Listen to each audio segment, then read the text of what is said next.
this whole episode, which we're all going to remember, and it affected our lives forever. And even though it's 19 years, it feels like it happened, 19 minutes ago. For those of us that were old enough to certainly remember what that day was like, it means more to the people here in New York. And they made that choice to make, the ultimate sacrifice and go in and try to help as many people as they could get out of a situation that obviously was, terrible. And to wear that on your head and just represent that in the city of New York, it just always meant a lot to me. On 9/11, you always think back from a sports fan's perspective to the Piazza game, right? And I happened to be at that first game. And I just remember, it was so eerie walking up to the stadium and seeing all the barricades and the missing people signs. And it felt like you were watching a baseball game in the middle of a funeral. And then Piazza hits that home run. And it was really the first sense of normalcy that I remember feeling throughout the course of that week leading up to it. He truly elevated the country.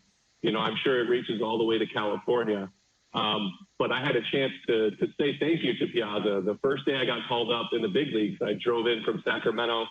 We went straight into exit physicals, and the guy sitting next to me on the trainer's table, the first teammate I met with the A's, is Mike Piazza.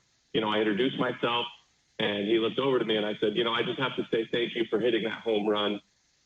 It was a moment in time and history for us, for the country, to just take a deep breath. So I thanked him for that.